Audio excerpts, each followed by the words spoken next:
Ketika teman-teman sedang mencari properti untuk tempat usaha, ruko misalnya, ada dua pilihan. Ruko A harganya 700 juta dan ruko B harganya 2 miliar. Kira-kira teman-teman pilih yang mana? Dengan asumsi ruko tersebut berada di lokasi yang sama, pasti teman-teman lebih tertarik dengan ruko A karena harganya yang murah. Tapi bagaimana jika setelah mendatangi lokasi, ternyata ruko A dan ruko B saling membelakangi? Ruko A menghadap ke jalan kecil di dalam sebuah gang, sedangkan ruko B menghadap ke jalan raya. Jika begini kondisinya, pasti ruko B walaupun harganya mahal, tapi secara hitung-hitungan bisnis lebih menarik daripada ruko A. Hal yang sama juga berlaku saat kita memilih sebuah saham. Kebanyakan kita terlalu berfokus kepada rasio seperti PER dan PBV tapi tidak menghitung faktor-faktor lainnya. Pokoknya jika PER di atas 15 berarti mahal. Jika PBV di atas 1 berarti saham tersebut tidak murah. Nah, bagi investor pemula, pemahaman yang kaku seperti ini bisa saja salah. Rasio seperti PER memang penting untuk diperhatikan, tapi jangan lupa untuk mengukur faktor-faktor lain. Bisa saja sebuah saham yang PER-nya 20 kali mungkin jauh lebih murah dibandingkan dengan saham yang PER-nya 5 kali. PER dihitung dari harga saham dibagi laba per saham. Jika harga saham naik tapi laba tetap, maka PER akan naik. Beberapa saham yang ada yang harganya sahamnya naik terus walaupun PER-nya sudah tinggi. Contohnya BCA. PER dari BBCA itu jarang sekali berada di bawah 15. Bahkan di akhir 2019 PER-nya sudah mencapai 28 kali. Mungkin hanya krisis pasar saham yang bisa menurunkan PER dari BBCA. Jika PER-nya tidak pernah murah, kenapa para investor terus membeli saham ini? Kenapa para investor tidak switch saja ke saham-saham yang PER-nya jauh lebih murah seperti BJBR misalnya yang saat ini PER-nya hanya 5 kali? PER itu rasio yang menunjukkan mahal murahnya valuasi harga saham. Semakin banyak yang membeli sebuah saham, PER-nya otomatis juga meningkat.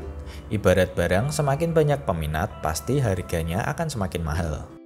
Jika kita hanya berfokus kepada saham-saham yang PER-nya rendah, bisa jadi Anda malah membeli saham yang memang tidak punya prospek yang cerah atau bisnisnya sudah stagnan. Pepatah ada harga, ada rupa. Itu ternyata juga ada di pasar saham. Beberapa saham memiliki PER yang tinggi karena memang menarik dan bisnisnya yang menguntungkan. Sebaliknya, beberapa saham PER-nya rendah karena para investor ragu dengan bisnis dari perusahaan tersebut. Kita mungkin malah tidak akan pernah membeli saham bagus hanya karena menunggu PER-nya rendah. Saya punya contoh lain, misalnya sahamnya Facebook. Teman-teman pasti tahu siapa itu Facebook dan bagaimana model bisnisnya yang sangat menguntungkan. Jika teman-teman memiliki prinsip hanya membeli saham-saham dengan PER di bawah 15 kali, maka teman-teman mungkin akan melewatkan saham-saham seperti Facebook yang sudah naik lebih dari 500% sejak IPO di 2012 yang lalu. Di awal 2013, PER dari saham Facebook sudah lebih dari 100 kali.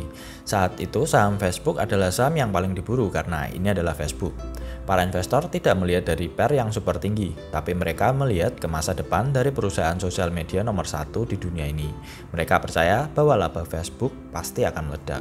Benar saja, sejak 2016 hingga sekarang, laba per saham Facebook sudah meningkat lebih dari 350%. Karena diimbangi pertumbuhan laba yang baik, PER Facebook baru turun di bawah 50 kali sejak 2016-an dan saat ini PER-nya berada di 30 kali. PER 30 kali bagi kebanyakan orang pasti terbilang mahal. Tapi jika melihat rata-rata ke belakang, kita bisa bilang bahwa PER saat ini relatif murah jika dibandingkan dengan rata-rata historinya. Netflix juga bisa dijadikan contoh saat PER-nya sempat menyentuh 450 kali di awal 2013. Apakah teman-teman berani beli saham Netflix saat PER-nya 450 kali? Karena sejak saat itu hingga sekarang sahamnya sudah naik 1300%. Tesla lebih gila lagi. Perusahaannya Elon Musk ini belum bisa cetak laba atau masih rugi hingga EPS-nya masih negatif. Tapi jika teman-teman beli saat Tesla IPO sekarang sudah naik 3000%.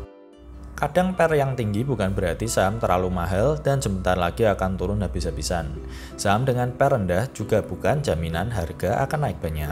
Tapi ingat ya, saham-saham seperti Facebook dan Netflix jelas tidak ada di Indonesia. PER setinggi itu juga tetaplah bukan hal yang baik bagi suatu saham. Pesan yang ingin saya sampaikan adalah jangan membuang saham yang bisnisnya kuat tapi PER-nya tinggi untuk malah membeli saham yang PER-nya rendah tapi bisnisnya kurang berprospek. Berikut beberapa tips agar teman-teman bisa menggunakan rasio PER dengan lebih baik. Saya sebenarnya tidak ingin dianggap sebagai edukator, Saya hanya share antar sesama investor, tapi semoga tips ini bisa memberikan informasi yang berguna. Setiap saham memiliki karakter PI-nya sendiri-sendiri. Ada yang selalu memiliki rata-rata PER yang tinggi, ada yang rendah. Untuk itu, teman-teman sebaiknya jangan membandingkan dengan PER dari saham yang berbeda industri. Jika teman-teman sedang menganalisa Unilever, jangan membandingkan PER dari sahamnya Sheryl karena industrinya sudah berbeda. Teman-teman juga bandingkan PER sebuah saham dengan rata-rata PER di industri atau sektornya. Sebaiknya bandingkan PER saham saat ini dengan rata-rata PER historisnya. Misalnya saham ICBP rata-rata PER 10 tahun sekitar 25 kali. Jika saat ini PER ICBP 15 kali, maka kita bisa bilang bahwa ICBP relatif undervalued. Sebaliknya, jika ada saham yang PER-nya hanya 5 kali, tapi rata-rata PER 10 tahun terakhir 3 kali, maka saham tersebut relatif sedang divaluasi mahal oleh pasar. Dalam beberapa kasus, suatu saham bisa tiba-tiba memiliki PER yang turun jauh di bawah rata-ratanya. Misalnya secara rata-rata ICBP PER-nya 25 kali, tapi kemudian tahun ini PER-nya tiba-tiba hanya 15 kali. Nah, dalam kasus seperti ini, teman-teman jangan langsung menilai jika saham ICBP sedang undervalued. Seperti yang sudah dijelaskan tadi bahwa PER dihitung dari membagi harga saham dengan laba per saham. Bisa jadi seperti kasusnya Unilever yang PER-nya turun karena mendapatkan laba bukan dari penjualan produk, tapi karena mendapatkan laba dari penjualan salah satu lini bisnisnya. Dalam beberapa kasus seperti Facebook dan Netflix tadi misalnya, rasio PI jadi kurang relevan karena tingginya PER bukan disebabkan karena harganya yang terlalu mahal, tetapi karena memang barangnya bagus, memiliki economic mode yang kuat, dan ada sebuah brand di sana. Kesimpulannya, PER adalah cerminan valuasi mahal murahnya suatu saham. Walaupun kebanyakan saham yang PER-nya tinggi memang karena sedang overvalued, tapi teman-teman juga harus menganalisa dari semua sudut pandang.